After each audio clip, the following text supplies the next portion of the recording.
Monsters और humans के बीच एक भयावह जंग चल रही थी। सोल्जर्स की भारी खुरदुरी चीखें उनके कानों में गूंज रही थी। सबका एक ही मकसद था, उस पेल डेविल को बर्बाद करना। नॉक्स वॉन रेनहोवर नाम का आदमी एक जगह शांत खड़ा था, हाथ में तलवार पकड़े हुए। काले बालों वाला लड़का नीचे देख रहा था जब आसपास चीखों की गूंज हो रही थी और उसके चेहरे पर कोई एहसास नहीं था। उसने सोचा, सब कुछ हमेशा की तरह किस्मत के एक और ख्याल से ही शुरू हुआ। एक बड़े सेना दल ने अपने दुश्मन पर हमला करने के लिए कदम बढ़ाए। एक नाइट जोर से चिल्लाया, इस गंदे डेविल को मार डालो, और भीड़ एक साथ गरज के साथ आगे बढ़ी। जवान ने सीधा आगे देखा, अपने कभी वफादार रहे दोस्त के अल्फाज याद करते हुए।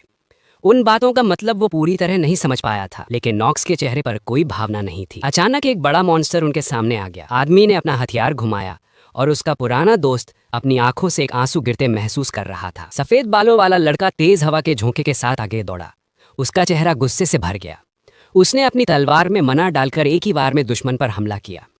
खून उसके कपड़ों पर टपक गया। उसके सामने खड़ा था उसका पुराना दोस्त। नॉक्स का चेहरा लहू से लिपटा हुआ था, लेकिन वो चुप था। दूसरा लड़का उसकी तरफ देखता रहा, फिर भौहें सिकोड़ते हुए बोला, तुमने अपने साथियों के खिलाफ तलवार क्यों उठाई? उसके सुनहरे बालों में अब भी एक रोशनी चमक रही थी। वो समझ नहीं पा रहा था कि नॉक्स ने डेविल के साथ सौदा क्यों किया। उसके जहन में एक लड़की का साया उभरा। नॉक्स के धोखे से हैरान सुनहरे बालों वाला लड़का आंखें बंद करके बोला, तुम्हारे अल्फाज मुझे किसी की याद दिलाते हैं, लेकिन अब सब इतना आगे बढ़ चुका है, मैं नहीं जानता कहना चाहिए या नहीं। मारवा का आदमी, मतलब नॉक्स, सीधे चेहरे से बोला, हाँ, इसका मतलब तो बनता है। उसके बाद धोखेबाज की आंखें पर्पल रोशनी से चमकने लगी। वो बोला, अगर तुम्हें जवाब चाहिए और दर्द का अंत भी, तो तुम्हें मेरी जान लेनी होगी। तुम जानते हो तुम्हारे पास सिर्फ एक रास्ता है। काले बालों वाला लड़का शांत आवाज में बोला, अगर यही तुम्हारी असली इच्छा है तो मैं उसका सम्मान करूंगा। अचानक पीछे पड़े हुए नाइट्स के लाशें हिलने लगी। उनके शरीर से नीली ऊर्जा निकली और वो दोबारा जीवित हो गए। नॉक्स ने अपनी तलवार तेजी से घुमाई, मॉन्स्टर्स को घायल किया, खून छिटका, लेकिन उनके घाव पल भर में भर गए। नेक्रोमैंसर ने अपना हाथ उठाया, मना की लहर छोड़ते हुए, और अपने अनडेड वॉरियर्स को आदेश दिया। दुश्मन ने पहला हमला रोका, लेकिन एक विस्फोट उसके सामने हुआ। विलन ने भौहें सिकोड़ ली, उसकी सफ़ेद भौहें थिरकी और उसने एक अनडेड को टुकड़े टुकड़े कर दिया। एक पर्पल बीम एक मॉन्स्टर के सीने पर लगी। धोखेबाज ने उस दिशा में देखा और धीरे धीरे चलने लगा। फिर एक पागल सी मुस्कान के साथ बोला, लगता है तुम और मजबूत हो गए हो। उसकी किताब के पन्ने खुद ब खुद पलटने लगे। हवा में ऊर्जा का एक गुच्छा बना और नेक्रोमैंसर के पीछे एक बड़ा गोल निशान चमक उठा। उसने आंखों में एक चमक के साथ हाँ में सिर हिलाया और अपने फॉलन नाइट को आदेश दिया, नॉक्स पर हमला करो। दुश्मन मुस्कुराया, जमीन कांप उठी, एक जबरदस्त धमाका हुआ। नेक्रोमैंसर लड़खड़ाया, तेज हवा चलने लगी। फिर उसने गुस्से से भौहें सिकोड़ ली। एक दुश्मन उसके बिल्कुल सामने आ गया। लड़के की आंखें फैल गई। पर्पल मना के फ्लेयर के साथ एक बड़ा अनडेड उसके सामने आकर उसका बचाव कर गया।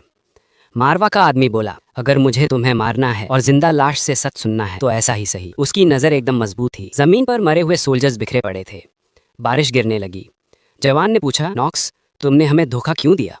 क्यों छोड़ी वो दोस्ती जो कभी नहीं मिट सकती थी? मॉन्स्टर अपने मास्टर का बचाव कर रहा था, लेकिन वो समझ नहीं पा रहा था कि जिसे वो कभी जानता था, उसने अकेलेपन का रास्ता क्यों चुना।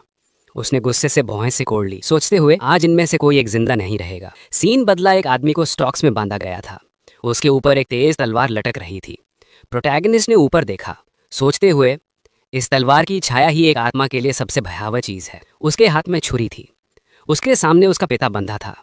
एक लड़की ने अपना हाथ चेहरे के पास उठाया, उस आदमी की बेइज्जती देखकर।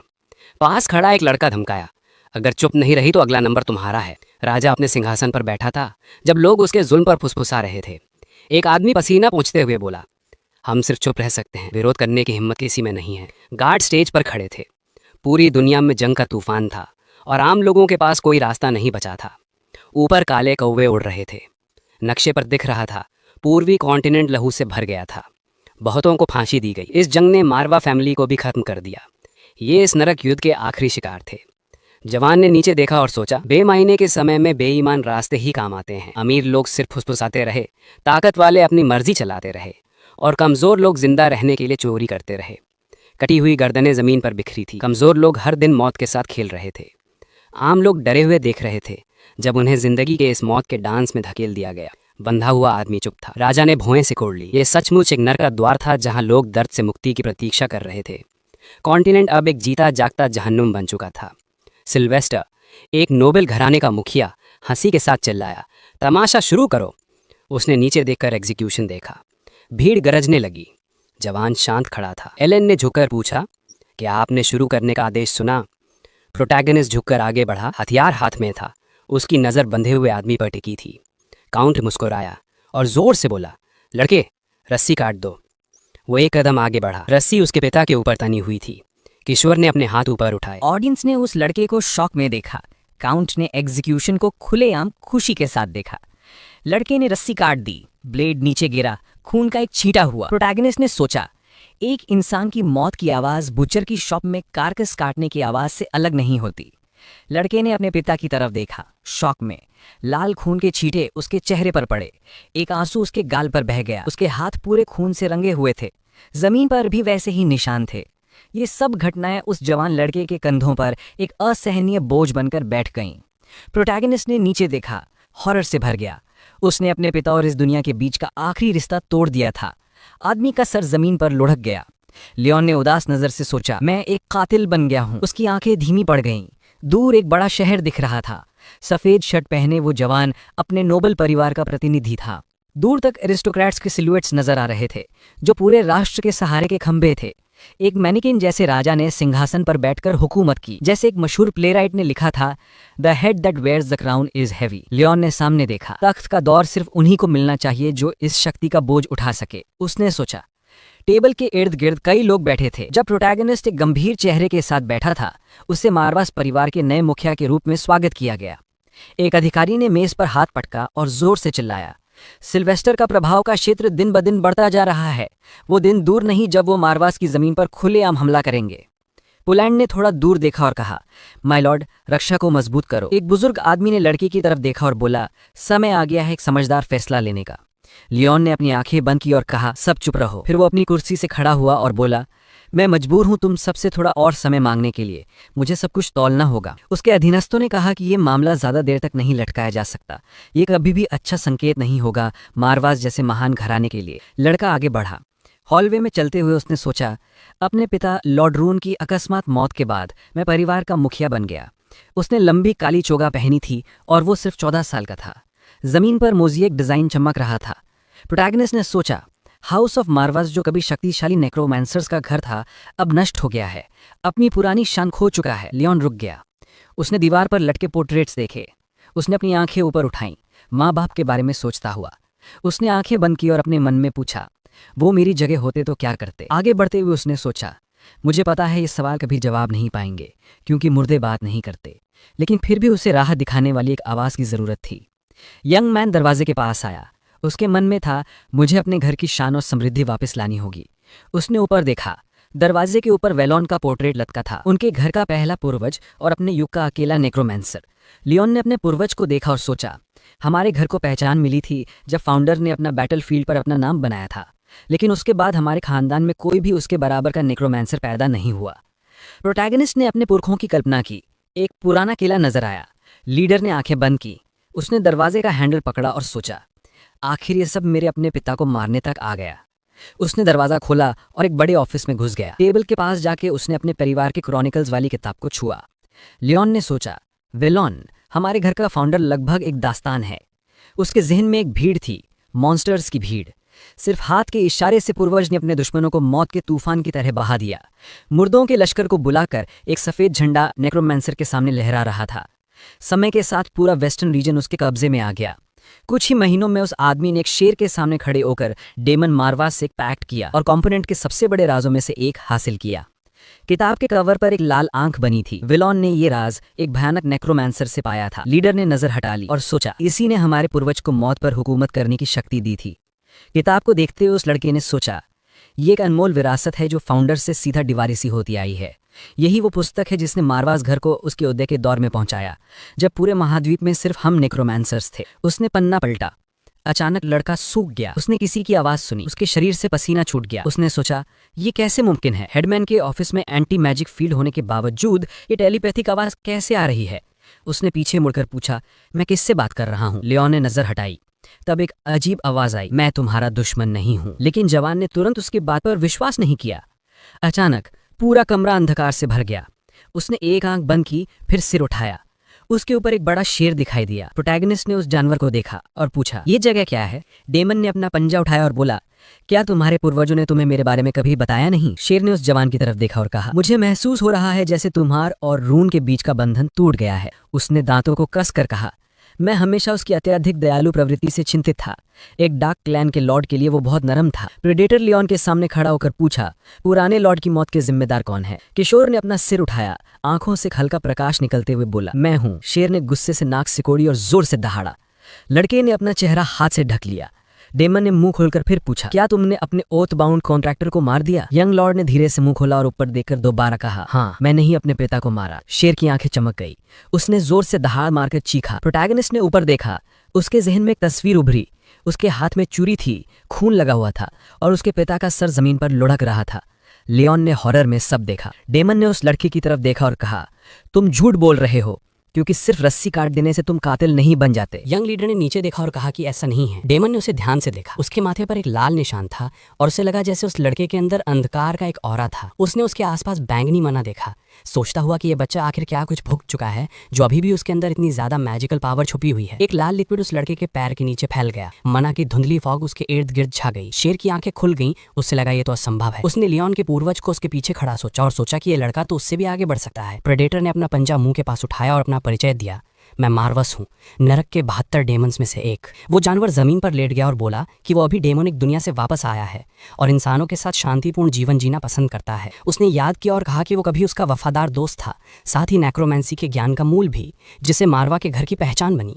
लियोन ने डेमन की तरफ देखा और कहा, तुम्हारे बारे में तो कहानियां बनी हैं। उसने ऊपर देखा और पूछा, क्या तुमने मेरे पुरखों को नेक्रोमेंसी का फॉरबिडन कला सिखाई थी? बीस ने इस बात को स्वीकार किया और कहा कि वो नेक्रोनोमिकैनन से बंधा हुआ था, पर एक समय वो एक डरावना डेमन था। लड़के ने नीचे देखा और कहा, हमारे पुरखों का कहना था कि नेक्रोमेंसी हमारे खून में है। डेमन चुपचाप उसे देखता रहा। यंग मैन ने पूछा, आखिर ऐसा क्या हुआ कि मार्वस ने हमें छोड़ दिया? उसकी आंखों में गुस्सा चमक उठा। प्रेडेटर खड़ा हुआ और पूछा, तुम ऐसा क्यों सोचते हो? लीडर ने हाथ उठाया और बोला, एलीन के पुरखों के समय से हमारे घर में ऐसा कोई नेक्रोमेंसर पैदा नहीं हुआ जिसका स्तर उनके बराबर हो। अगर ये कोई संकेत नहीं है कि तुमने हमसे मुंह मोड़ लिया तो और क्या है? वो शांत चेहरे के साथ बीस्ट की तरफ देखता रहा। बीस्ट ने कहा, मैं एक बात स्पष्ट करना चाहता हूँ। उसके पीछे काला चक्र बना और उसने समझाया, तुम्हारे परिवार में कोई भी नेक्रोमेंसी की पूरी शक्ति इसलिए नहीं चला सकता क्योंकि तुम सब उतने मजबूत वेसल्स नहीं हो जितना जरूरत है। लियोन ने हैरानी से उसे देखा। मार्वस ने वेलन का परिचय दिया और कहा, तुम्हारे वंश में कोई भी इस लड़के जैसा प्रभावशाली प्रतिभा नहीं रखता, इसी वजह से तुम्हारे खानदान का पतन हुआ। प्रोटैगनिस्ट ने अपने होंठ छुए, फिर सिर झुकाकर बोला, मैं तुम्हारी बात पर विश्वास करता हूँ। ये तो कमजोर लोगों का अनिवार्य परिणाम है जो युद्ध में बार बार हारते रहे हैं। मार्वस ने लीडर को देखा और पूछा, क्या इसीलिए तुमने अपने पिता की मौत को इतनी आसानी से स्वीकार लिया? लड़के ने कहा, अब इसका कोई मायने नहीं, उनकी मौत कोई खास बात नहीं थी। उसने अपना हाथ चेहरे के पास उठाया और शेर की तरफ देखते हुए बोला, मैं तुमसे एक मदद मांगना चाहता हूँ। बीस ने दांत निकाले और कहा, मैं इनकार करता हूँ। उसकी आंखें चमक उठीं।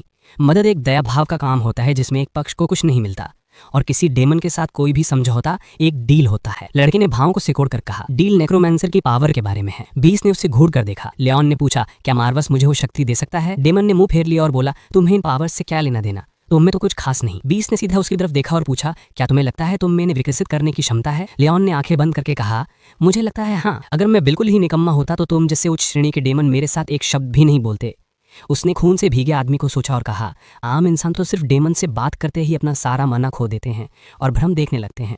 लियोन ने एक विशाल राक्षस को कल्पना किया और कहा, जब तक वो खेलता रहता है इंसान मर जाता है। प्रोटैगनिस्ट ने नजर हटाई और बोला, पर जब तक मैं अभी तक जिंदा हूं तो इसका मतलब मेरे अंदर थोड़ा बहुत पोटेंशियल तो है। मार्वस ने उसे देखा और सोचा, ये लड़का बिल्कुल भी अक्षम नहीं, इसका दिमाग असाधारण है। प्रेडेटर उसके सामने बैठ गया और याद दिलाया, डेमन के साथ कोई भी समझौता एक डील होता है, पर प्रोटैगनिस्ट ये बहुत पहले से जानता था। यंग मैन ने ऊपर देखा और बोला, मैं इतना बेवकूफ़ नहीं हूं कि सोचूं मेरे पास कुछ देने को है। लव ने लियोन की तरफ देखा, चौंक गया, फिर जोर से हंस पड़ा। वो खड़ा हुआ और बोला, मैं इस नेक्रोमैंसर फैमिली के जवान मुखिया के साथ डील करने को तैयार हूँ। लड़के ने डेमन की तरफ देखा और पूछा, तुम्हें बदले में क्या चाहिए? प्रेडेटर मुस्कुराया, नाक से कोड़कर बोला, मुझे तुम्हारा हर एक हिस्सा चाहिए। प्रोटैगनिस्ट के बाल उसके चेहरे के आसपास गिरे। वो हल्का सा मुस्कुराया और बोला, अच्छा लगा ये जानकर कि मेरी बेकार फितरत भी किसी काम की है। मार्वस की आंखें खुल गईं। लंबी मेज पर कई लोग बैठे थे। एक बूढ़ा आदमी अपना हाथ छाती पर रखे हुए था। उसने साइड में देखा और बोला, वर्तमान मुखिया लियोन है। उसने भाव को सिकोड़ता हुआ कहा, इस लड़के में थोड़ी शक्ति है जो इसे पूरे घर को प्रभावित करने वाले फैसले लेने की योग्य बनाती है। दूसरे लोग चुपचाप उसकी बात सुनते रहे। उसके साथी ने कहा कि वो मुखिया का चाचा और सबसे निकट रिश्तेदार है। बूढ़े आदमी ने अपने सीने पर हाथ रखा और कहा, मैं इस घर के भविष्य को प्रभावित करने वाले बड़े फैसले की जिम्मेदारी लेता हूँ। एक और आदमी ने हाथ उठाया और बोला, इसे इनकार करना मूर्खता होगी। हमें एक अनाड़ी बच्चे के हाथ अपनी तकदीर नहीं देनी चाहिए। उसने भावों को सिकोड़ते हुए कहा, मैं इस परिवार के मुखिया के पद के लिए सबसे योग्य उम्मीदवार हूँ। पुलैन ने हाथ उठाया और बोला, मैं कैरेक्टर तो पिछले मुखिया का सीधा वंशज हूँ। मोटा आदमी पसीना बहाता हुआ बोला, हमारे घर में ऐसा नहीं हुआ कि किसी अपरोक्ष वंशज को मुखिया बनाया गया हो। काउंट ने आंखें फैला दी और बोला कि इसको परवाह है पुरानी ट्रेडिशंस की, जब हर मेंबर खतरे में है। उसने घोड़े पर बैठे शत्रु का तसव्वुर किया और सोचा, सिल्वेस्टर परिवार के लुटेरे हमारे शहर की तरफ आ रहे हैं। उसने अपने माथे पर हाथ रखा और कहा, मैं तुम सबको दोष नहीं देता कि तुम उत्तराधिकार पर शक कर रहे हो। उसने दांत भींचे और बोला, एक अननोन उत्तराधिकारी को चुनना मौत को चुनने जैसा होगा। मेरा पहला लक्ष्य है जिंदा रहना। अचानक किसी ने मेज पर जोर से मुक्का मारा। पोल खड़ा हुआ और जोर से चिल्लाया, तुम सबको ये कुर्सी पिछले शासक के आशीर्वाद से मिली है। उसी खानदान के नाम पर उन्हें मजबूर होकर आखिरी दम तक लड़ना था, एक दूसरे से जैकल के झुंड की तरह लड़ना नहीं।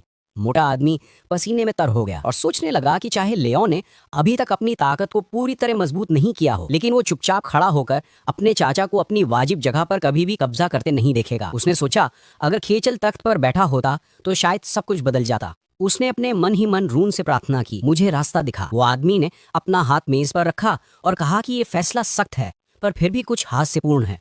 बूढ़ा आदमी कुर्सी के चक्कर लगाता हुआ बोला, लगता है इस नायक के पास कम से कम एक वफादार आदमी तो है। पुल ने मुड़कर पूछा, तुम्हारा मतलब क्या है? खातून विलियन मुस्कुराया और बोला, तुम जैसे अंधे भक्त लोगों में समझ की कमी होती है। उसकी आंखें तेज चमकने लगी और बोला, इसी वजह से तुम्हें समझ नहीं आता कि कब हालात खराब हो रहे हैं। किरचिल अपने साथी के पास गया। पुल्लेन उसकी तरफ मुड़ गया। विलियन उसके पास झुककर बोला, मेरे समझदार सलाह को पूरी साफगोई से लेना। उसका हाथ ऊर्जा से चमकने लगा। भौवें उठाते हुए कीचल बोला, क्या तुम्हें सच में लगता है कि मैंने आज सबको यहाँ बुलाया क्योंकि मुझे तुम्हारे विचारों की इतनी परवाह है? पुल्लेन पसीने से भीग गया। उसे समझ आ गया कि इसका पहले से ही सोचा समझा चाल था। उसके पास खड़ा बूढ़ा आदमी बोला, सोचकर बोलना जो अगला शब्द तुम मुंह से निकालोगे, खुद के लिए नहीं तो कम से कम अपने परिवार के लिए। विलेन ने उसके कंधे पर हाथ रखा और बोला, हम सब यहाँ एक ही मकसद से आए हैं। अर्ल मेज पर बैठा और कहा, हमें इस घर के लिए छोटी बुराई के अंदर रहकर एक मुश्किल फैसला लेना होगा। विलियन ने पुल्लेन की तरफ देखा और बोला, हमारे जिंदा बचने के रास्ते में मत आना। मोटा आदमी पसीने से तर हो गया, सोचता हुआ कि शुरुआत से ही वो इस खेल का सिर्फ एक मोहरा था। उस समय एक बड़ा शेर लियोन के सामने बैठा था। नौजवान चुपचाप उस शैतान को देख रहा था। शेर ने नीचे देखा और बोला, सब ठीक है, एक बात छोड़कर। अचानक प्रोटैगनिस्ट के ऊपर ऊर्जा के धारे उभर आए। शिकारी के माने हवा में लहराई और बोला, इस नए समझौते के बाद मेरी असली ताकत कुछ हद तक सीमित हो जाएगी। उसने रून के बारे में सोचा और कहा, चाहे वो अपने समझौते के लिए कुछ ज्यादा ही नर्म और भोला हो, पर उसके पास अपने बेटे से कहीं ज्यादा माना का भंडार है। जवान नेता शांत खड़ा था। उसने साइड में देखा और बोला, कोई भी डेमन जो इंसान से समझौता करता है उसे अपने कॉन्ट्रैक्टर की मैजिक पावर को पीकर अपनी ऊर्जा भरनी होती है। माना के फॉग में खड़ा लियोन बोला, तो मुझे इसके लिए क्या करना होगा? शेर ने उंगली चिथाकर कहा, एक बहुत सुंदर चीज है, लेकिन अभी के लिए हम तुम्हारे माना को बचा लेंगे। अचानक नेता के सामने ऊर्जा का एक गोला बन गया। मार्वस तब एक छोटी सी जानवर की शक्ल में बदल गया और बोला, मेरे लिए अब अपनी असली रूप को संभालना थोड़ा मुश्किल हो जाएगा। प्रोटैगनिस्ट ने हाथ अपने चेहरे के पास उठाया और बोला, सही कहा, तुम तो काफी प्यारे लग रहे हो, एक पलट के पेट की तरह। डीमन ने गुस्से से दांत निकालकर बोला, अगर तुमने मुझे पेट कहा तो मैं तुम्हारा चेहरा अपने नाखून और दांतों से सजा दूंगा। नेता ने आंखें सिकोड़कर बोला, वो तो काफी दुखड़ा होगा। शेर ने मुंह फेर लिया और बोला, अच्छा है, समझौता हो गया, अब आगे बढ़े। मार्वस अचानक मोड़ गया और बोला, क्या तुम अपने पूर्वजों जैसी शक्ति पाना चाहते हो लियोन? उसने नौजवान के पीछे एक नेक्रोमैंसर का साया देखा और बोला, अगर तुम उनके बराबर पहुंचना चाहते हो तो उनका रास्ता अपनाना बेहतर होगा। प्रोटैगनिस्ट ने थोड़ी पकड़कर सोचा और बोला, बात तो सही लगती है। उसने पूर्णिमा के चांद को देखा। डेमन बोला, तो फिर हम तुम्हारे पूर्वजों के गुप्त मंदिर की तरफ जा रहे हैं। शेर ने गुस्से भरे चेहरे से कहा, हमें इस सफर में अपनी जान जोखिम में डालनी पड़ सकती है। लड़का उसकी तरफ देखते हुए बोला, तुम मेरे जज्बे पर शक क्यों कर रहे हो? शैतान ने आंखें बंद करके मुस्कुराया और बोला, अगर तुम साथ चल सकते हो तो मैं रास्ता दिखाता हूँ। वो दोनों जंगल के रास्ते चलने लगे। लियोन ने साइड में देखा और उसने मार्वस के घर का वो रहस्यमय जंगल देखा। वो दोनों पेड़ों के बीच से गुजरे जब शैतान बोला, ये जंगल उन लोगों के लिए एक अनंत भूल भुलैया है जो हमारे खानदान के नहीं है। लड़का नीचे देखने लगा और उसे याद आया कि उसके पिता ने कहा था, सिर्फ खानदान का वास्तविक मुखिया ही गुप्त मंदिर के अंदर कदम रख सकता है। मार्वस ने आंखें सिकोड़ ली और बोला, तुम्हारे कोई पूर्वज इस परीक्षा को पार नहीं कर पाए क्योंकि उन्होंने मूल शर्त को कभी पूरा ही नहीं किया। एक ऊर्जा का गोला बना और शेर बोला, सिर्फ वही लोग जिनके पास अंधकार के सबसे शुद्ध रंग का गुणान होगा वही इस मंदिर तक पहुंच सकते हैं। अब तक कोई भी इस पहली शर्त को पूरा करके इस फॉग के पार नहीं गया है। लड़का माना को देखते हुए बोला, ये तो काफी गहरा लग रहा है। मार्वस ने हाथ उठाया। वो दोनों एक बड़े दरवाजे के सामने रुक गए। डीमन बोला, अब परीक्षा शुरू करने का वक्त आ गया है। वो अंदर गए। सीढ़ियां नीचे उतरते हुए दीवार पर कई जगह से फंगस निकला हुआ था। नीचे जाते हुए शैतान बोला, अब से किसी मदद की उम्मीद मत रखना। प्रोटैगनिस्ट मुस्कुराकर बोला, ये तो मेरी सहनशीलता की परीक्षा है। नेता ने चमकती किताब को देखा। शिकारी ने बोला, हमेशा नेक्रोनॉमिकल में लिखी निर्देशों का पालन करना, वो ही तुम्हें तुम्हारा इनाम एक नेक्रोमांसर की शक्ति तक ले जाएगा। किताब के कवर पर बनी आंख तेज चमकने लगी। शैतान मुस्कुराया और बोला, ये तुम्हें चाहे हुए इनाम तक ले जाएगी। दीवार पर मशालें जल रही थी। लियोन और उसका नया पेट डंजन में चल रहे थे। अचानक लड़के ने पीछे मुड़कर आवाज सुनी। उसने कॉरिडोर के दूर देखा। आग का रंग हरा हो गया। प्रोटैगनिस्ट के सामने मॉन्स्टर्स खड़े थे। लड़का नीचे देखा। एक लड़की का मुंह रस्सी से बंधा हुआ था। बंदीनी गोब्लिन्स के बीच बैठी थी। लीडर के हाथ में किताब थी। उसने पन्ना पलटा। उसके अंदर ऐसे निर्देश लिखे थे जो उसे पवित्र वस्तु की पूरी शक्ति का इस्तेमाल करने देते थे। नेता हैरानी से उस हिस्से को देख रहा था जिसमें लिखा था कि मृतक को उठाने का रहस्य। अंधेरा डंजन मशालों के प्रकाश से रोशन हो गया। गोब्लिन दांतों को निकालकर गरज रहे थे। लियोन सीधा सामने देखता रहा। उसके हाथ में किताब थी जिसमें लिखा था कि पहले उसे कुछ जीवन लेने होंगे। प्रोटैगनिस्ट ने किताब बंद करनी शुरू की। उसने तलवार निकाली। फिर उसने ऊपर देखा तो दुश्मन उसके सामने थे। बंदिनी जमीन पर बैठी थी। मॉन्स्टर्स गुस्से से दांत भींचे हुए थे। नेता उनके पास आगे बढ़ा और अचानक एक जबरदस्त धमाका हुआ। गॉब्लिन ने अपना मुंह खोला और जोर से चीखा। लीडर ने उसके अटैक को डॉज किया। उसने अपने हाथ में टाइटली वेपन पकड़ा हुआ था। लायन ने स्विंग किया, फिर एनिमी जमीन पर गिर गया। प्रोटैगनिस्ट, जिनका चेहरा खून से ढका हुआ था, बोले कि ये पहली जान होगी। कई साल पहले 2 लोग सेमेट्री में खड़े थे। उनमें से एक, प्रोटैगनिस्ट का फादर, बिना पीछे देखे अपने बेटे से बोला कि ध्यान से सुनो, और फिर पूछा कि मारवास के बड़े घर में सबसे ज़्यादा क्या इंपॉर्टेंस दी जाती है। लड़के ने अपनी भावनाएं दिखाते हुए आईब्रोज उठाए। सेमेट्री में एक बड़ा प्रेइंग एंजल का स्टैचू था और रून ने अपना ही जवाब दिया कि आंसर सिंपल है। वो लोग डेथ को ही एग्जॉल्ट करते थे क्योंकि वो नेक्रोमांसर्स थे जो डेड को कमांड करते थे, इसीलिए वो डेथ को सबसे ऊपर रखते थे। उनके अलावा भी कुछ लोग सेमेट्री में मौजूद थे। ये सुनकर प्रोटैगनिस्ट ने थॉटफुली अपना हाथ अपने चिन पर रखा। थोड़ी देर के बाद उसने अपने फादर की तरफ देखा और पूछा कि ये कैसे पॉसिबल है कि डेथ को ऑनर किया जाए, क्योंकि उसके हिसाब से नेक्रोमांसर्स को लाइफ लेना पड़ता था, चाहे वो चाहें या ना चाहें, अगर उन्हें पावर चाहिए जैसे दूसरे डार्क मेजेस को। रून ने स्माइल किया और अपने बेटे की बात सुनी। लड़के की तरफ मुड़कर बोला कि वो देखता है कि उसने केयरफुली अपने फैमिली का हिस्ट्री स्टडी किया है, और ऐड किया कि ये डार्क मेजेस दुनिया भर में कई लोगों में डर भर देते थे। फिर उसने लायन को देखा और बोला कि इसका मतलब ये नहीं कि वो हार्टलेस विलन्स बन जाएं।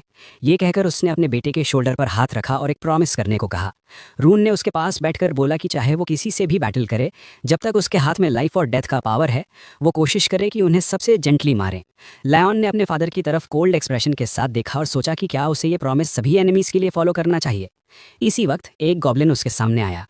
प्रोटैगनिस्ट की आंखों में खालीपन था। मॉन्स्टर धीरे धीरे उसके चारों तरफ घूमने लगा। उस आदमी के पैरों के पास उनका डेड रिलेटिव पड़ा था। अचानक उसने अपने अपोनेंट्स के नेक को देखा और सोचा कि सर्विकल वर्टेब्रे को डेडली एक्यूरेसी से हिट करना चाहिए, क्योंकि और कोई कम पेनफुल तरीका नहीं है एनिमी को मारने का। ये सोचकर वो फाइटिंग स्टांस में आया। मारवास ने अपनी पॉ मुंह के पास लाई और सोचा कि ये बच्चा स्वॉर्ड प्ले में ज़्यादा ट्रेंड नहीं लगता, फिर भी स्पाइन को इनक्रेडिबल एक्यूरेसी से हिट करता है। उसने अपनी टेल हिलाई और सोचा कि शायद ये लक है या इनेट गिफ्ट। ब्रॉडन स्माइल के साथ डीमन ने ऐड किया कि ये जल्दी ही पता चलेगा।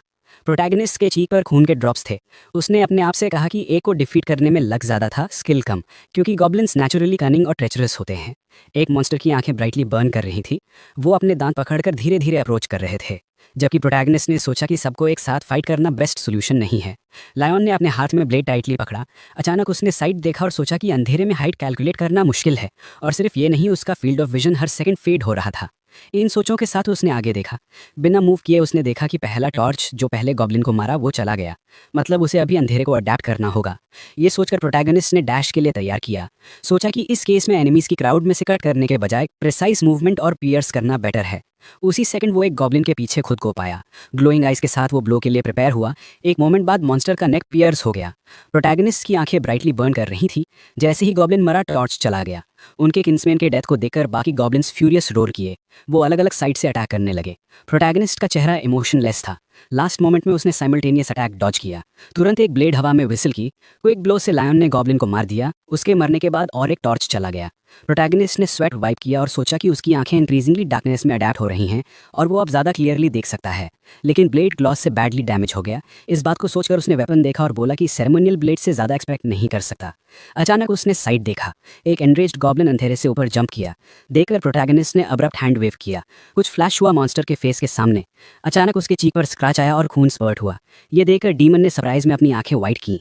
इसी टाइम लायन ने एनिमी का ब्लो डॉज किया। उसकी आंखें कोल्ड थीं। जो मारवास ने देखा उसने अपना मुंह खोला। प्रोटैगनिस्ट ने फ्लोर पर पड़े स्वॉर्ड की तरफ रश किया। हर सेकंड उसका हाथ हिल्ट के करीब आ रहा था। डीमन ने सरप्राइज में अपनी आंखें नैरो की। एक सेकंड बाद प्रोटैगनिस्ट ने नया वेपन ग्रैब किया, फिर उसने फ्लोर से पुश किया। अचानक मेन कैरेक्टर ने गॉब्लिन को थ्रू एंड थ्रू पियर्स कर दिया। शार्प मूवमेंट से उसने स्वॉर्ड मॉन्स्टर के चेस्ट से निकाल ली। एक सेकंड भी हेजिटेट नहीं किया या फिर स्ट्राइक कर देता। गॉब्लिन जमीन पर डेड गिर गया। थोड़ी देर बाद नेक्रोमांसर ने टर्न किया। सारे मॉन्स्टर्स किल करने के बाद वो आगे बढ़ा। एक कैप्टिव कॉर्नर में वेट कर रही थी। लड़की ने अपने सेवियर की तरफ पिटीफुली देखा। प्रोटैगनिस्ट ने उसके माउथ से रोप निकाला। लड़की की आंखों से टीयर्स आया और वो प्रोटैगनिस्ट को थैंक करने लगी। अचानक शॉक और हॉरर उसकी आंखों में आया। प्रोटैगनिस्ट ने उसको थ्रू एंड थ्रू पियर्स कर दिया, वो बिना पिटी या सिंपैथी के। कुछ सेकंड्स बाद उसने स्वॉर्ड निकाला।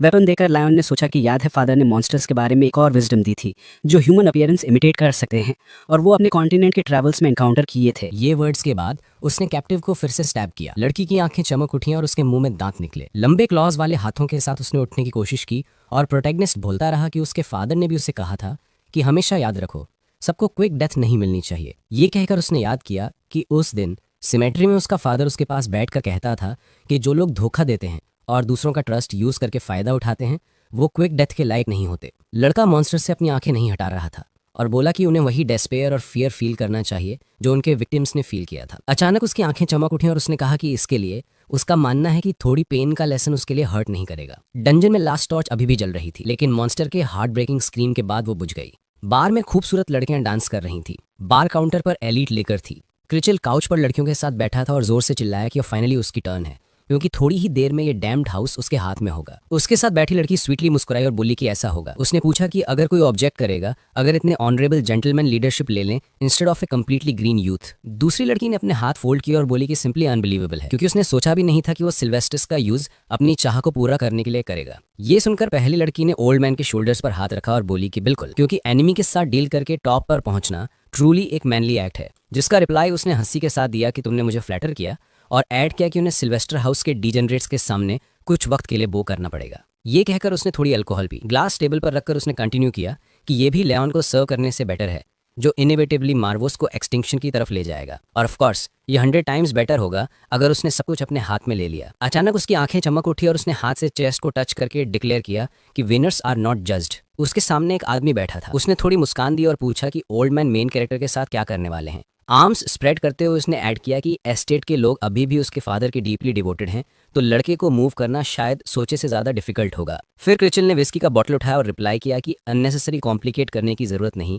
क्योंकि वो काफी बिजी हैं। अचानक उसके चेहरे पर स्माइल आई। ओल्ड मैन की आंखें चमक उठी और उसने डिक्लेयर किया कि सिंपली अनटाइमली डेथ अनाउंस कर देंगे आफ्टर द फैक्ट, क्योंकि वो खुद समझता है कि डेड लोग नहीं बोलते और उनके बच्चे भी नहीं। ये सुनकर उसका कंपेनियन आगे झुका और रिप्लाई किया कि वेल सेड, और बोला कि लास्ट टाइम डेड लोग बोल रहे थे वो 100 साल पहले था, फाउंडर के दिनों में, जिसने नेक्रोमेंसी का लेवल मास्टर किया था। ये कहकर ओल्ड मैन ने आदमी को विस्की का ग्लास पोर किया। हाथ रेस करते हुए आदमी अचानक चिल्लाकर बोला कि I propose a toast to the next rightful head of the family, sir Crichel. Old man ने विस्की बॉटल से पीना स्टार्ट किया। उसका कंपेनियन भी पीना स्टार्ट किया। वो लड़कियों के साथ खाना और बातें कंटिन्यू किए, लेकिन साथ ही एलन अपने ऑफिस में गार्ड्स के बीच बैठा था। देखकर उसने पूछा कि क्या ये सही है, और सोचा कि प्लान मार्वा फैमिली को सब्जुगेट करने का स्मूथली चल रहा है। स्कार वाले आदमी ने लॉर्ड को देखा और जवाब दिया ऑफ कोर्स, और ऐड किया कि great cardinal Crichel von Marvas basically already अपनी जगह ले चुका है उनके प्लान में। इसका मतलब वो सिर्फ इंपीरियल पैलेस से ऑफिशियल कंफर्मेशन का वेट कर रहे हैं ऑल आउट वॉर के लिए। ये सुनकर सिल्वेस्टर हाउस का हेड खुश होकर मुस्कुराया और बोला कि वो सिंपली इनकॉरेजिबल इडियट्स हैं, और ऐड किया कि कितना स्टूपिड है कि उन्होंने सोचा कि मैं सेकंड मिलिट्री कैंपेन से रुक जाऊंगा सिर्फ क्योंकि फर्स्ट वन रिसेंटली खत्म हुआ। किंग का चेस्ट पीस दूसरे किंग से नॉक करते हुए उसने बोला कि ये सिर्फ उनका टास्क इजी कर रहा है। अचानक कुछ उसके डेस्क पर रखा गया और बोला कि ये उनकी एक्सीलेंट स्ट्रेटेजिक थॉट के बिना पॉसिबल नहीं होता। एलन ने क्रिचल की फोटो को हाथ से टच किया और पूछा कि उसका नाम वहाँ क्या है, और ऐड किया कि कोई भी इमेजिन नहीं कर सकता था कि सेंचुरीज ओल्ड मार्वा हाउस का हिस्ट्री एक शॉर्ट साइटेड ट्रेटर के इंस्टिगेशन से एंड हो जाएगा। ये कहकर स्कल इमेजिन करते हुए उसने हेड रेस किया और ऐड किया कि उन्हें एक वंडरफुल नाइट मिलेगी। शॉर्ट पॉज के बाद नोबल हाउस का हेड हाथ हिलाकर ऑर्डर दिया कि सब कुछ टाइम पर रेडी होना चाहिए। ग्लोइंग आईज के साथ उसने हाथ फोल्ड किया और बोला कि पहले फादर अब सन, और ऐड किया कि वो स्वीट साउंड्स ऑफ डिस्पेयर सुनने के लिए वेट नहीं कर सकता। डंजन में लास्ट टॉर्च बुझ गई। ब्लड प्रोटैगनिस्ट के सोर्ड से ड्रिप कर रहा था। लड़का अपना हेड नीचे किया और बोला कि लास्ट टॉर्च के बुझने से यहाँ कुछ नहीं दिख रहा। उसके सामने मॉन्स्टर का कॉप्स था और उसने सोचा कि क्या ये क्रिएचर लास्ट ऑफ देम है। तब अचानक लाइट अपीयर हुई। सब टॉर्चेस फिर से जल गए, लेकिन अब फ्लेम्स नॉर्मल कलर के थे। लियोन ने अपना हाथ बालों में रन किया, साथ ही मार्वोस व्हाइट स्माइल के साथ चिल्लाया कि ये इनक्रेडिबल है। वो लड़के पर जंप किया, कंटिन्यू करते हुए चिल्लाना कि ऐसे क्रेजी कॉन्ट्रैक्ट्स उसकी मेमोरी में कभी नहीं हुए। प्रोटैगनिस्ट की आंखें शॉक दिखाने लगी। वो डेमन के वजह से ब्लड के पूल में गिर गया। मार्वोस उसके फेस पर बैठा अपने पावर्स वेव करते हुए जोर से चिल्लाया कि उसे कहना चाहिए कि उसके पास इनफ गन पाउडर है सर्वाइव करने के लिए फुल ऑर्क कैंप में, अगर सिर्फ वो कंट्रोल कर पाता। लेऑन कूल रहा जबकि डेमन उसकी चीक्स अपने पावर्स से ग्रैब कर रहा था। लड़का स्टार पोज में लेट गया जबकि मार्वोस चिल्लाते हुए मॉन्स्टर होने के बावजूद स्टैब कर रहा था बिना देखे। ये सुनकर लड़का खड़ा हुआ और बोला कि अगर पॉसिबल हो तो वो फुल ऑर्क कैंप अवॉइड करना पसंद करेगा। ये कहकर उसने सेटिस्फाइड डेमन को फ्लोर पर रखा। एंग्री ऑर्क का इमेज अपने दिमाग में ड्रॉ करते हुए बॉय ने कहा कि वो लोग ह्यूमन से सबसे ज्यादा नफरत करते हैं। और सिर्फ इतना ही नहीं, लेकिन उसके बोलने से पहले ही मार्वस ने नाक से धुआं निकाला और बोला कि उसे कोई फर्क नहीं पड़ता। उसके बाद उसने पूछा कि उसे कैसे पता चला कि लास्ट मॉन्स्टर भी बाकियों के साथ मिला हुआ था। ऐसा सवाल सुन के लियोन चुपचाप उस डीमन को देखता रहा। थोड़ी देर बाद बिना खून के तालाब से उठे हुए उसने कहा कि बात सिंपल है, सब कुछ टॉर्च के बारे में है, क्योंकि जब बाकी सब बुझ गए तब भी एक टॉर्च जल रही थी। ये सुन के मार्वस ने अपना पंजा मजल पर रखा और बोला, आगे बताओ। फिर प्रोटैगनिस्ट ने अपना सिर झुका लिया और कहा कि जब वो पहली बार यहाँ आया था उसने तुरंत नोटिस किया था कि टॉर्चेस की आग पहले से थोड़ी अलग रंग की थी। इतना कहकर उसे याद आया जब वो डंजन के अंदर घुसा था, टॉर्चेस की आग हरी थी। लड़का बिना किसी इमोशन के उन्हें देखता रहा, जैसे कि वो आग में मरे हुए लोगों की परछाइयां देख रहा हो। फिर लियोन ने याद किया कि उसने सब गॉब्लिन्स को मार डाला था और कहा कि प्रूफ के तौर पर हर मॉन्स्टर के मरने के बाद टॉर्चेस एक एक करके बुझ जाती थी। लेकिन अचानक उसने देखा कि एक टॉर्च अब भी जल रही थी जबकि सब गॉब्लिन्स मर चुके थे। और जब प्रोटैगनिस्ट ने बंदी के पास जाकर देखा तब उसे लगा कि लास्ट मॉन्स्टर कहीं छिपा हुआ है और जब तक वो जिंदा है वो आगे नहीं बढ़ सकता। उस लड़की के चेहरे पर एक बेचारा सा एक्सप्रेशन था और लियोन उस वक्त उसकी टांग छू रहा था। ये सब सुन के डीमन मुस्कुराया, थोड़ा कंफ्यूज होते हुए, और बोला, इस लड़के में एक डराने वाली शांति है। उसने सोचा कि ये 14 साल का लड़का इतनी मुश्किल सिचुएशन में भी इतना तेज सोच कैसे सकता है। जब वो ये सोच रहा था तब लड़का अपनी खून से भरी शर्ट को देख रहा था। मार्वस को याद आया कि प्रोटैगनिस्ट ने कैप्टिव के मुंह से रस्सी निकाली थी और सोचा जब किसी की जान दांव पर लगी हो तब सिचुएशन समझना और बिना हिचकिचाहट एक्शन लेना इतना आसान नहीं होता। ये कहकर उसने याद किया जब लड़के ने तलवार उठाई थी और तुरंत उस मॉन्स्टर पर अटैक किया जो लड़की के रूप में छिपा हुआ था। अपनी सोच से बाहर आते हुए डीमन ने उसकी तरफ देखकर खुशी से कहा कि उसने एकदम परफेक्ट काम किया है, सब दुश्मनों को अकेले खत्म कर दिया और उसके अंदर सिर्फ ज्यादा मना नहीं, कुछ और भी छिपा हुआ है, शायद कुछ खास। इतना सोचकर मार्वस ने अपना सिर उठाया और हैरान रह गया। उसने देखा कि लड़के के आसपास एक पावरफुल डार्क मैजिक की एनर्जी है। अचानक डीमन पागलपन से मुस्कुराया और बोला, ये तो इंटरेस्टिंग है। अब वो देखने के लिए उत्सुक था कि आगे क्या होगा। इतना सोचते ही हवा में किताब अपीयर हुई और उसने कहा, अब जब तुम पहला टेस्ट पास कर चुके हो तो चलो अगले पर बढ़ते हैं। किताब खुद ब खुद खुल गई और एक पेज पर रुकी जहां लिखा था कि सबसे पहले कुछ जान लेनी होगी। प्रोटैगनिस्ट ने किताब हाथ में ली और उसी पेज पर लिखा था कि उन फॉलन को फिर से उठाना होगा। ये पढ़कर लियोन को अपने मरे हुए गॉब्लिन्स याद आए। उस मेमोरी से निकलती उसके चेहरे पर एक हल्की सी मुस्कान आई। अचानक उसकी आंखें चमक उठी। उसने किताब की तरफ देखकर धीरे से कहा, द लिविंग डेड। तब डीमन ने खुशी से मुस्कुराते हुए कहा, बिल्कुल सही, अब उन गॉब्लिन्स को देखो जिन्हें तुमने मारा था। ये सुन के लड़के ने मार्वस की बात मानी। फिर डीमन ने उससे कहा कि अपनी आंखों में मना भेजकर अपना फील्ड ऑफ विजन बढ़ाओ। लियोन ने जैसा कहा गया था वैसा ही किया और उसकी आंखें चमकने लगी। अब उसने देखा कि हवा में मैजिक एनर्जी है और डीमन ने कहा कि अब उसे दिखना चाहिए कि हर बॉडी से एक थ्रेड निकलकर किसी अननोन जगह जा रहा है। प्रोटैगनिस्ट ने देखा कि हर थ्रेड किताब से निकलकर डेड मॉन्स्टर्स के बॉडीज तक जा रहा है। मार्वस ने अपना पंजा हिलाकर कहा, इसे नेक्रोमेंसर्स कहते हैं, लाइन ऑफ डेथ। लड़के ने किताब की तरफ देखकर धीरे से कहा, ये वो लाइन्स हैं जो मौत के पार तक जाती हैं। उसने पूछा, क्या ये थ्रेड्स सच में इस दुनिया की आत्माओं को दूसरी दुनिया से जोड़ते हैं? डीमन ने एक थ्रेड को छूते हुए जवाब दिया, बिल्कुल। नेक्रोमेंसर्स मरे हुए लोगों की आत्मा को उनके शरीर से अलग करके अपनी मना मिलाकर उन्हें वापस जिंदा कर देते हैं, लिविंग डेड के रूप में। जैसे उसने ये कहा, सब डेड गॉब्लिन्स अड़े हो गए। उनके माथे पर एक खास निशान आ गया और उनके आसपास डार्क मैजिकल एनर्जी फैल गई। मार्वस ने अपना पंजा हिलाकर कहा, अब मैं प्रिंसिपल दिखाता हूँ। अगले ही सेकंड एक गॉब्लिन प्रोटैगनिस्ट पर हमला करने को दौड़ा लेकिन अचानक रुक गया। लड़के ने उस तलवार की तरफ देखा जो उसकी तरफ बढ़ रही थी। जब डीमन बोला, ये प्रोसेस एक तरह का ब्रांडिंग समझो। ये सुन के लड़के ने मार्वस की तरफ देखा और वो बोला, हाँ, और भी तरीके 100 बनाने के, लेकिन मॉन्स्टर्स के शरीर के लिए सिर्फ यही मेथड काम करता है, बाकी मैं बाद में बताऊंगा। डीमन की बात सुन के लड़का उठ खड़ा हुआ और बोला, मुझे सब समझ में आ गया। मार्वस ने तुरंत हाँ में सिर हिलाया और फ्लोर पर पंजा रखकर बोला, अब तुम खुद ट्राई कर सकते हो। प्रोटैगनिस्ट ने खाली आंखों से डीमन की तरफ देखा और बोला, शुरू करने से पहले एक सवाल पूछ सकता हूँ? डीमन ने जवाब दिया, जरूर, क्या सवाल है? लड़का वहीं खड़ा रहा और बोला, मेरे प्रीडिसेसर ने कहा था कि किसी इंसान को अनडेड बनाना मॉन्स्टर से ज्यादा मुश्किल है। तुम्हें क्या लगता है, क्या मैं कभी इतना पावरफुल बन पाऊंगा कि इंसान को भी वापस ला सकूं? ये सुनकर मार्वस खुशी से मुस्कुराया और बोला, तुम ऐसे बोल रहे हो जैसे तुम्हें जल्दी जरूरत पड़ेगी। लड़का बोला, शायद ऐसा ही है। डीमन ने अपना पंजा मजल पर रखा और पूछा, कौन है वो बेचारा? द प्रोटैगनिस्ट ने अपना सिर उठाया और जवाब दिया, कैशल वॉन मार्विस। उसने हल्की सी मुस्कान के साथ ऐड किया, वो मेरा एकलौता अंकल है। उसी वक्त बार में कुछ खाली विस्की की बॉटल्स पड़ी हुई थी। बुद्धा आदमी और उसका साथी एक ही सोफा पर बैठे हुए थे। वो लड़कियों की बाहों में बैठा शराब पी रहा था। सामने बैठा आदमी भी वही कर रहा था। तभी अचानक किरचेल ने अपना ग्लास टेबल पर रखा और बोला कि पिछला मुखिया एक दिमाग से खाली बेवकूफ था और फिर भी उसकी मौत के बाद उसकी जिंदगी बेहतर होती जा रही थी। उसने अपना मुंह हाथ से पोंछा और बोला कि उसके हिसाब से ये किस्मत के लाडले का एक स्वाभाविक हाल था। फिर पूछा कि क्या ये बात सही है। सामने बैठा आदमी मुस्कुराया और मजबूती से बोला कि बिल्कुल सही है, और ये भी कहा कि अब सिर्फ आखिरी वारिस का ध्यान रखना बाकी है। उसने हाथ उठाया और बोला कि उसे पूरा यकीन है कि उसके कंधों का बोझ तुरंत हल्का हो जाएगा। बूढ़े ने भी हाथ उठाया और बोला कि एक लड़के को मार देना तो आम बात है। फिर अचानक वो छुरी से हंसा और बोला कि अब वक्त आ गया है, अपने ग्लास उठाओ और इन्हें पूरा खाली करो, क्योंकि ऐसे मौके बड़े कीमती होते हैं। पर सबके लिए अचानक ही हवा हिल गई, रस्सियां जोर से टूट गईं। एक बड़ा सा झूमर सीधा किरचल के सामने टेबल पर गिर गया। बुद्धा गुस्से में भौहें चढ़ाते हुए बोला, ये क्या बकवास है।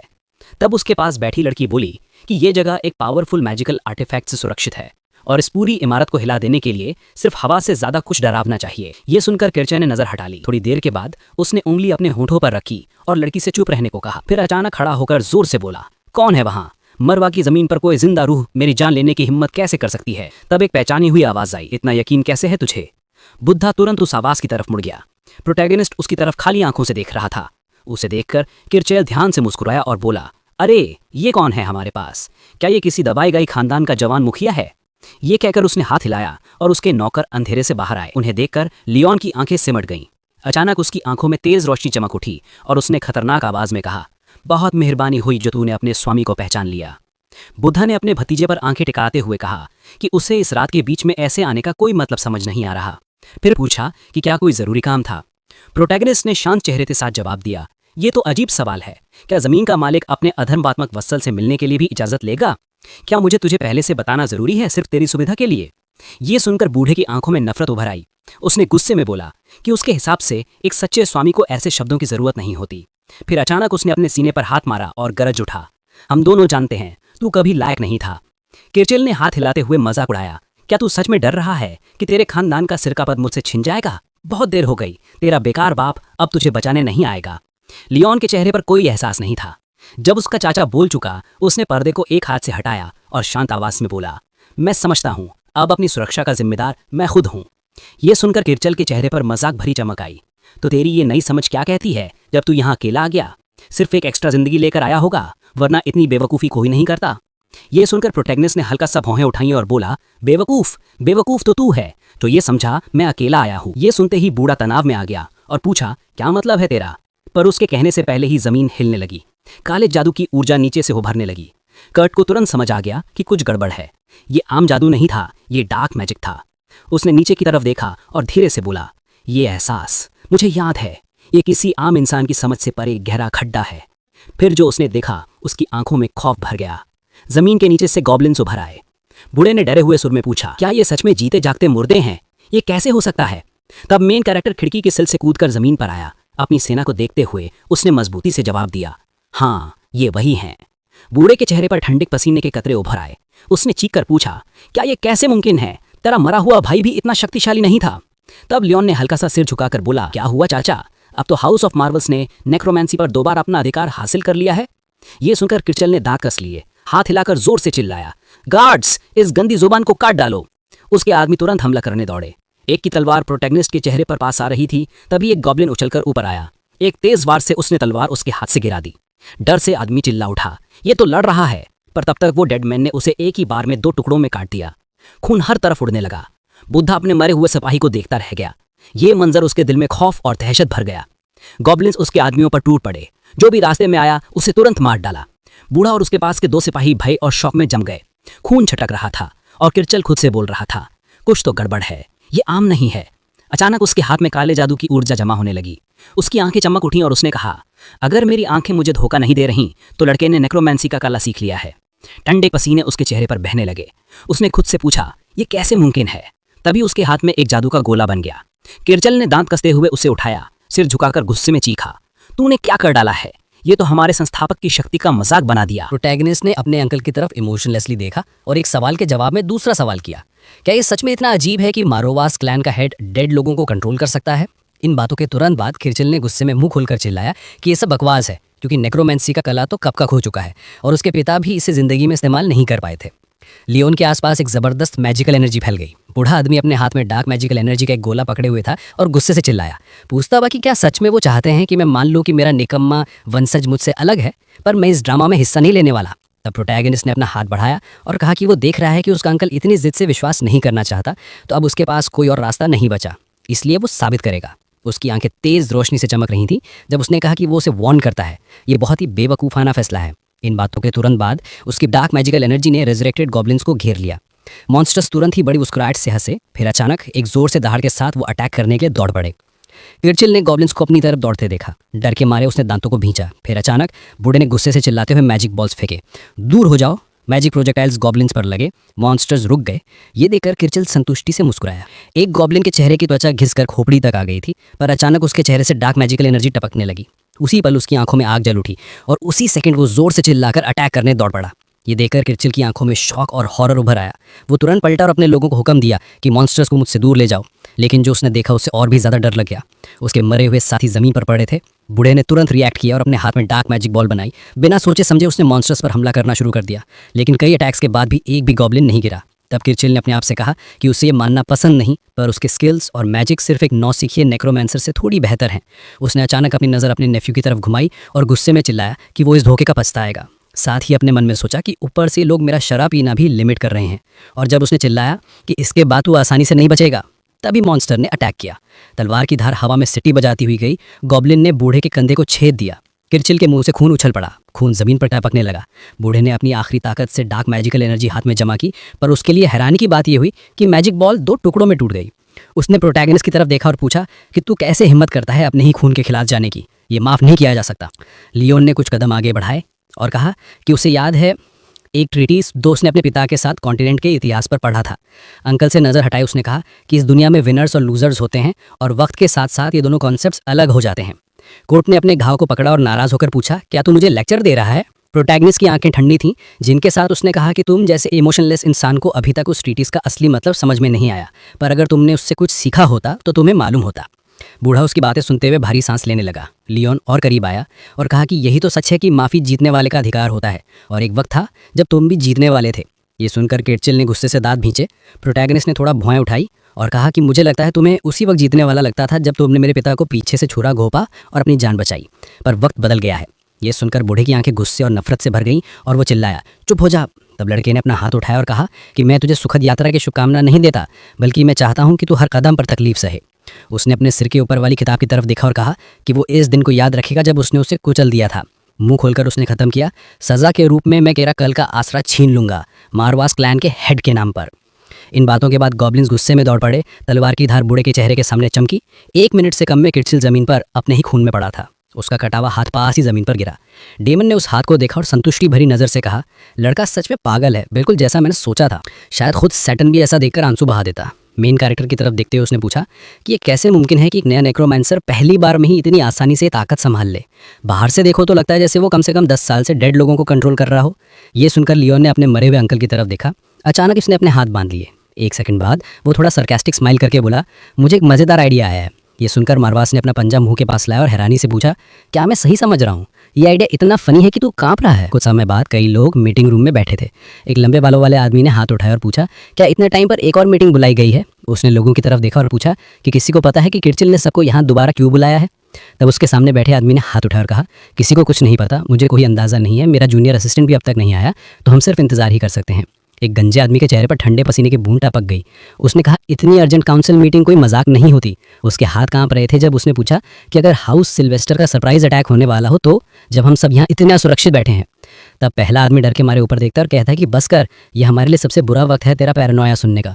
मुझे मुश्किल से यकीन होता है कि वो इतनी हिम्मतदार होंगे कि दोनों बड़े परिवारों के बीच नए समझौते को तोड़ दिया जाए। फिर उसने अपना हाथ एक तरफ फैलाया और कहा कि वैसे भी युद्ध शुरू करने के लिए हिज मैजेस्टी की ऑफिशियल परमिशन जरूरी है। फिर दूसरे आदमी ने हाथ उठाया और बोला कि हर हाल में उन्हें इंतजार ही करना होगा, क्योंकि जैसे ही सर किरचिल उन्हें लीड करेंगे सारे शक खत्म हो जाएंगे। कुछ मिनट बाद अंदर के दरवाजे खुले।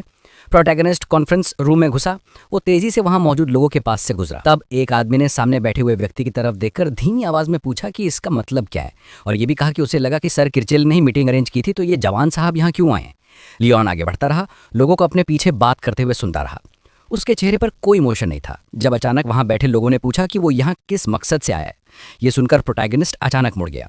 उसने सब लोगों की तरफ देखा और पूछा कि क्या उन्होंने वाकई सोचा था कि उसके चाचा ही उनके सामने होंगे। उसका हाथ उस कुर्सी पर था जो फैमिली के हेड की थी, और वो कह रहा था कि अफसोस उसके चाचा इस मीटिंग में नहीं आ सकते। उसकी आंखें अचानक चमक उठी और उसने ऐड किया कि शायद नहीं आ सकते कहने से ज़्यादा सही होगा अगर वो कहे कि किरचिल आ नहीं सकता। ये सुनकर एक आदमी ने तनाव भरे चेहरे के साथ पूछा कि आ नहीं सकता का मतलब क्या है और क्या वो ये बात साफ कर सकता है। कुर्सी पर बैठते हुए प्रोटैगनिस्ट ने जवाब दिया कि उसका चाचा मर चुका है। ये सुनकर सबके चेहरे पर शौक और डर उभर आया। सबकी नज़र लियोन पर टिक गई, जिन्होंने शांति से ऐड किया कि अगर वो और सही बोलें तो बूढ़ा मेरे हाथों से गिरा। हाथ बांधकर प्रोटैगनिस्ट ने कहा कि उसने उनका सवाल जवाब दे दिया है और पूछा कि क्या अब और कोई सवाल है। सब लोगों के चेहरे पर दहशत थी। वो लियोन को खुले मुंह से देख रहे थे। तब अचानक एक आदमी ने मेज पर जोर से हाथ मारा और जोर से चिल्लाया कि अगर ये सब सच है तो। हाथ हिलाते हुए उसने कहा कि उसे डिटेल चाहिए और पूछा कि वो अपने चाचा मारवास क्लैन काउंसिल के सबसे बुजुर्ग सदस्य के कत्ल को कैसे जस्टिफाई कर सकता है जब उन्होंने अभी थोड़ी देर पहले ही उनके पूर्वज का फ्यूनरल किया था। ये सुनकर लियोन ने हल्का सा भाव खड़ा। फिर दूसरे आदमी ने अपनी नजर उस पर टेकाए हुए चिल्लाकर कहा कि चाहे वो क्लैन का हेड हो लेकिन उसे हमें रिपोर्ट देनी ही होगी। ये सुनकर प्रोटैगनिस्ट की आंखें हल्की सी चमकी और उसने घोषणा की कि किरचेल एक गद्दार था। ये सुनकर सब लोग एकदम से जम गए। वो लियोन को घूर कर देखने लगे जब वो आगे बोला कि उसका चाचा सिर्फ उसके पिता से मुंह नहीं मोड़ा था बल्कि उनके दुश्मन हाउस सिल्वेस्टर को जरूरी जानकारी दी थी और ऊपर से वो उसके लीगल अधिकार यानी कि फैमिली की उत्तराधिकारी होने के हक को भी छीनने वाला था। ये सुनकर एक आदमी का मुंह खुला का खुला रह गया। लियोन ने हाथ उठाया और कहा कि उसे समझ नहीं आता कि इतनी सारी वजहें होने के बावजूद उन्होंने उसकी तुरंत मौत के बदले भी उसकी इज्जत बचाने की इतनी कोशिश क्यों की। ये कहकर उसने अपने हाथ सीने पर बांध लिए।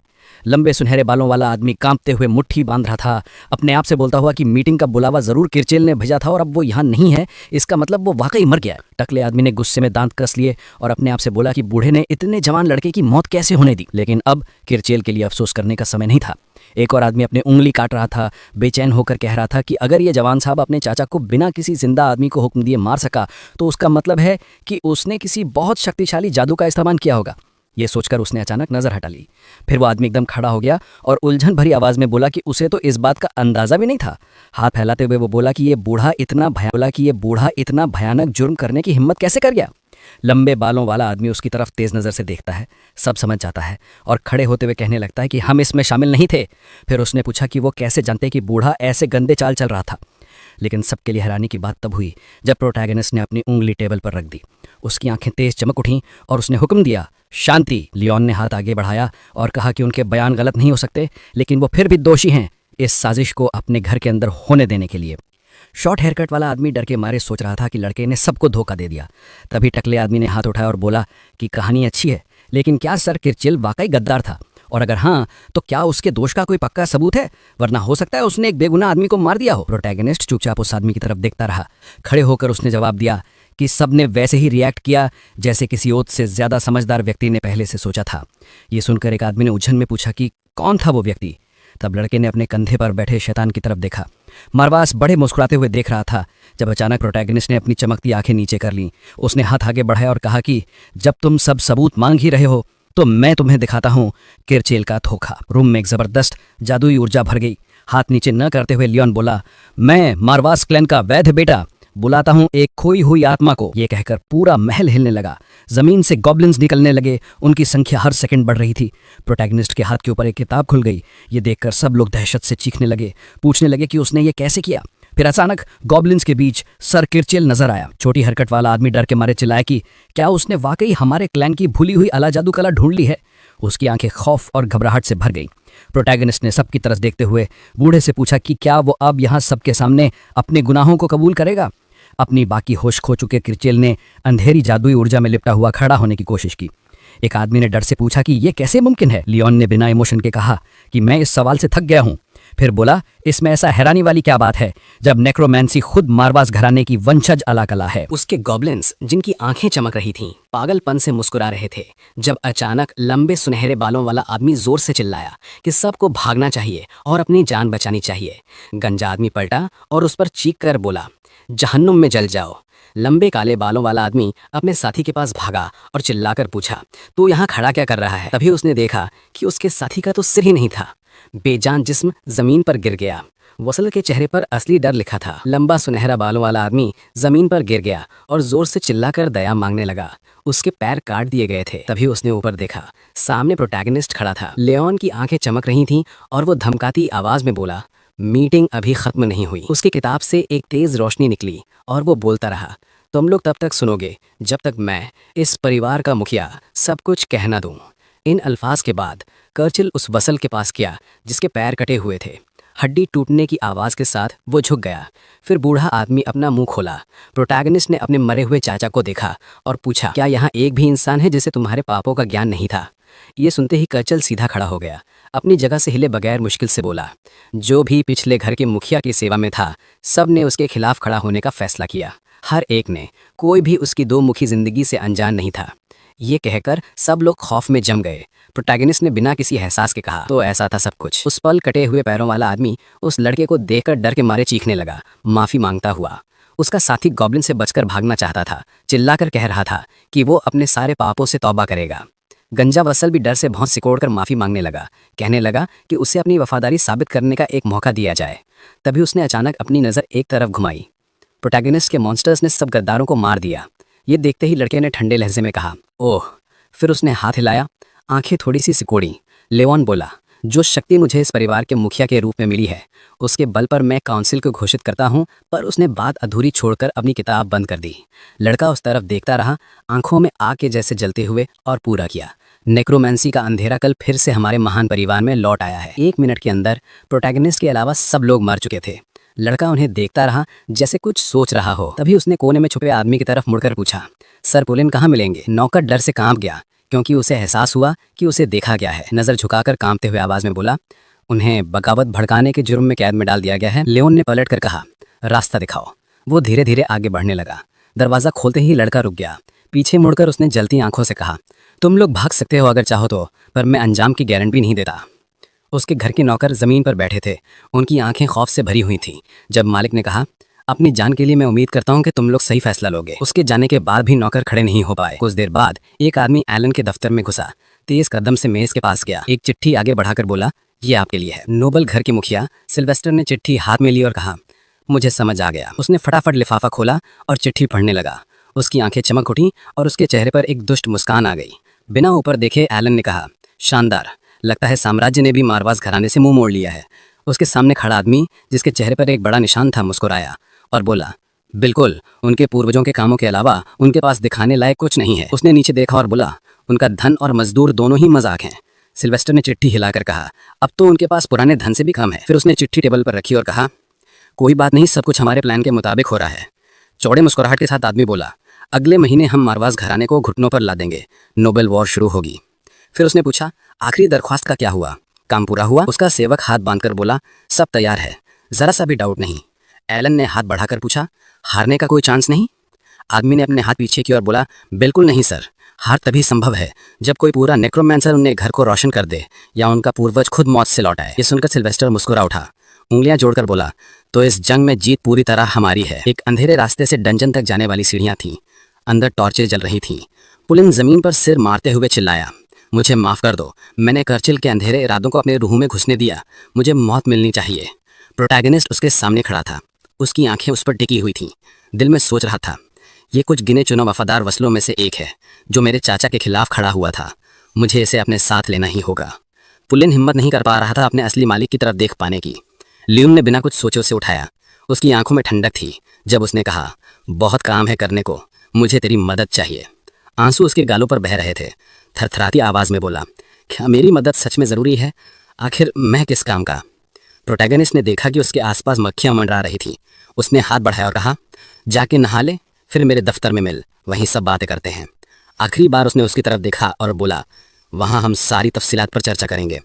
पुलिन ने हाथ जोड़कर खुशी से मुस्कुराते हुए कहा, मैं हमेशा आपका आभारी रहूंगा। उसने जाते हुए मालिक को देखा और बोला, मैं यहाँ और अभी आपकी अनंत वफादारी की कसम खाता हूँ। दिन के टाइम नीले आसमान में बादल तैर रहे थे। शाम को भी वही मंजर था। रात होते ही लियोन ने तारों से भरे आसमान की तरफ देखा। अचानक एक डेमन उसके कंधे पर आ कूदा।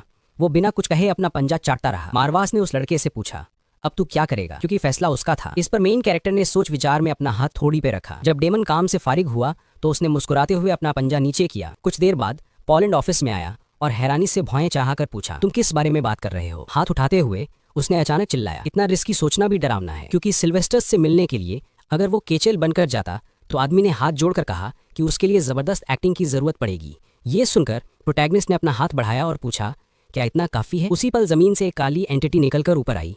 वो तेज गति से इंसानी रूप लेने लगी। कुछ सेकंड्स बाद केचेल सामने खड़ा था। बुजुर्ग ने अपना सर झट से झुकाकर पूछा, ये किस शैतान का काम है? उसके चेहरे पर ठंडी पसीने की बूंद बहती गई जब उसने सोचा लीडर इतना शांत कैसे रह सकता है? आखिर उसने अपने खुद के चाचा का जिंदा लाश बना दिया था। उसने पावरफुल प्रोटैगनिस्ट की तरफ देखा जिसके पास एक किताब उड़ रही थी और कहा, बाकी वासल्स ने मुझे पहले ही बता दिया था। पर ये तब पोलैंड ने अपने हाथ जोड़कर खुशी से चिल्लाया, तो मतलब ये अफवाहें सच थीं कि तुमने नेक्रोमेंसी सीख ली है? लेओन, जिनकी आंखें बिल्कुल खाली थीं, बेपरवाही से बोला, मुझे ऐसा ही लगा था। आदमी ने अपनी मुट्ठी इतनी जोर से बंद की कि कांप उठी और खुद से कहा, मारवा के घराने के दौर में हम सब कुछ पा सकते थे, फिर आसमान हमारे साथ इतना जुल्म क्यों कर रहा है? ये सोचकर उसने अपनी मुट्ठी मुंह के पास ले आया। कुछ सेकंड्स बाद पोलैंड ने उस जिंदा किए गए बुजुर्ग को देखा और कहा, मुझे लगता है डेड किर्चिल को कंट्रोल करके मास्टर कुछ समय तक सिल्वेस्टर हाउस को चला सकता है, लेकिन उन्हें धोखा देना ज्यादा देर तक मुमकिन नहीं, क्योंकि लाश इंसान की बोलचाल, लिखावट और बर्ताव को पूरी तरह से नहीं दोहरा सकती। बुजुर्ग चुपचाप भौहें चढ़ाए खड़ा था। प्रोटैगनिस्ट ने अपने सबऑर्डिनेट की तरफ देखा और कहा, वैसा होता अगर ये असली किर्चिल की लाश होती, पर मेरे सामने तो एक डॉपलगैंगर की लाश है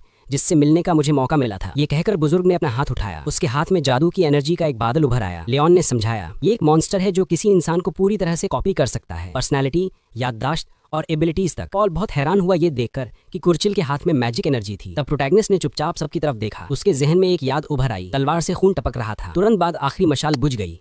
एक मरी हुई मॉन्स्टर लड़की के रूप में उसके पैरों के पास पड़ी थी। कुछ देर बाद प्रोटैगनिस्ट ने उस मॉन्स्टर की तरफ देखा और पूछा, इसका नाम क्या है? वो मरी हुई लड़की जमीन पर पड़ी थी और डेमन ने जवाब दिया, ये डॉपलगैंगर है। उसने उस मॉन्स्टर की तरफ संतुष्टि से देखा और समझाया, ये ऐसे इंसान को कॉपी करता है, उनकी शख्सियत, याददाश्त और एबिलिटीज तक। मारवास ने तस्वुर किया कि ये मॉन्स्टर जंगल में घूमते हुए किसी जोड़े को देख रहा है और कहा, ये धोखेबाज मखलूक अक्सर उन मुसाफिरों को कॉपी करती है जो अपने ग्रुप से पीछे रह जाते हैं। अपनी बात खत्म करते हुए डेमन ने अपना पंजा फैलाया और कहा, जाहिर है ये असली शिकार को मारकर उसके साथियों को खा जाता है। मारवास की बात सुनकर प्रोटैगनिस्ट ने अपना हाथ थोड़ी पे रखा और बोला, डॉपलगैंगर? ये रिएक्शन देकर डेमन हंस पड़ा और पूछा, वैलून कहना पड़ेगा, बेटा बाप पे गया है क्या? 1 मिनट भी नहीं गुजरा था कि मरे हुए मॉन्स्टर को अंधेरे जादू से घेरा गया। लियोन ने डॉपलगैंगर को फिर से जिंदा कर दिया। मॉन्स्टर लड़की की आंखें फिर से चमक उठी। मारवास ने मुस्कुराते हुए कहा, तुमने अपने कीमती वंश के लिए वफादार नौकरों को जिंदा रखकर बड़ी मेहरबानी की है। मॉन्स्टर लड़की दोबारा जी उठी और अपने नए मास्टर के सामने चुपचाप खड़ी रही। लियोन ने डेमन की तरफ मुड़कर पूछा, क्या ये मुमकिन है? मारवास ने उसकी तरफ देखा और मुस्कुराते हुए बोला, बिल्कुल। फिर कहा,